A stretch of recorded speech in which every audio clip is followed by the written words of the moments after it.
guys, we're going straight to the video without wasting your time. You need a cup, 1 cup. If you don't have a cup, then you'll be needing a tin container or cups, any measuring things that you can use basically. So you can use any one of these. The red one is equivalent to 1.5 cups, while this thin one is equivalent to a cup. Now you need a fine sieve that has a fine smaller bits line. You need a cover plate, then you need milk. It's only milk and water that you need for this. And you also need a yogurt that contains culture. Just check, is it the right DVS or the right culture, or the right both DVS and culture in it. Now let's take a moment to enjoy our trophy lager beer. This is the best in all of Nigeria, trust me. It's best to enjoy white chilled or cold. Cheers guys. Now we'll be needing our milk and water to make this. You need equal parts, which is 1-to-1 ratio. If you're using 2 cups of milk, you'll be needing 2 cups of water. I did 3 cups of milk to 3 cups of water. Now this is not the thick yogurt for parfait. This is the yogurt that you drink, just like this Hollandia milk and co that we drink, Hollandia yogurt and co that we drink from the carton, if that makes sense. So in order for this not to have lumps, I went ahead to add little water first, whisk it to dissolve the milk before going back in with the rest of my water. Now this helps to not put lumps in the yogurt itself, because trust me, this will make or break the final result. I went ahead to cover this and allow it to chill for few minutes because I used boiling hot water. Then you want to dip your finger in it, count 1 to 10. When it is tolerable, then that means you can now add your culture yogurt into it. Because this yogurt is super watery. I don't know why. Maybe because I brought it out from the freezer before, and so what I did was to whisk it, and I can tell you for a fact that this made my yogurt become loose and watery. Now to dilute it, I went in with little of my own homemade yogurt and whisk it before introducing it to the bigger batch of it.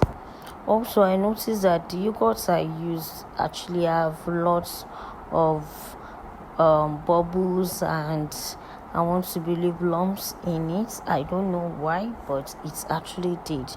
So it took me a lot of time to whisk it, and we are finally done. Cover this and put in a dark warm place. I did put mine in the oven since I'm not using it. If you don't have an oven, just use your duvet to wrap it and put in a cooler. This is the next day, and you can see how it's looking. It looks like it was thick, but because I want to remove the whey from it and give it more benefits, just like you would do your Greek yogurt, so I had to sieve it.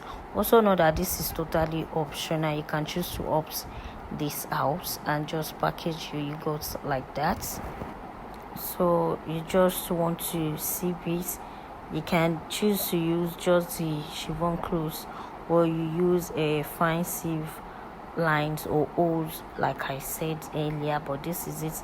And that chiffon actually did help a lot to grabbing some of the lumps, as you can see here.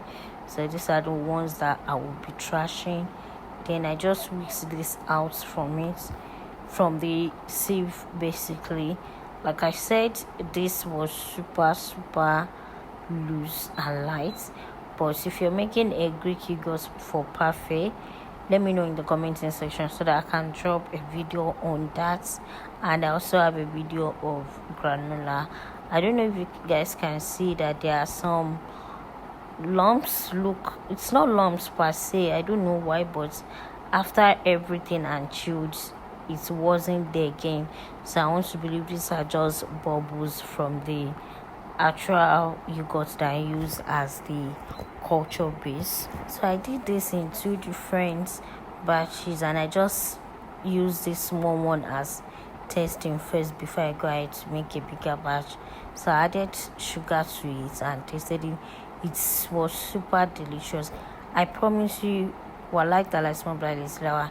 It tasted exactly like the actual yogurts that we buy in stores.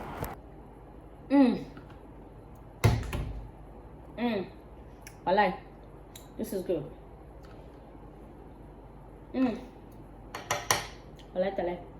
Also, if you don't want to use sugar, you can opt for date syrup, date powders, honey, or even sugarcane powders if you are trying to eat healthy. So since I already liked it, I went ahead to divide it into two, and I packaged the normal one without sugar.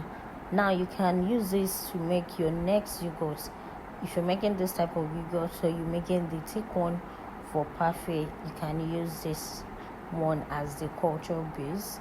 Then I went ahead to add sugar to the other one, which I'll be taking later on. And I gave my brother-in-law this, and he actually liked it super much. Now you can add sugar or any sweetener of your choice, as many or as little as you want. Customize it to your liking. I mean, this is homemade, so it's super good for you to do whatever you want with it, basically. And just make sure you put in it in your freezer section. I want to say a very big thank you to you for watching. Thank you. Do not forget to like, comment, share, and subscribe. God bless you. Stay safe and fabulous. Bye.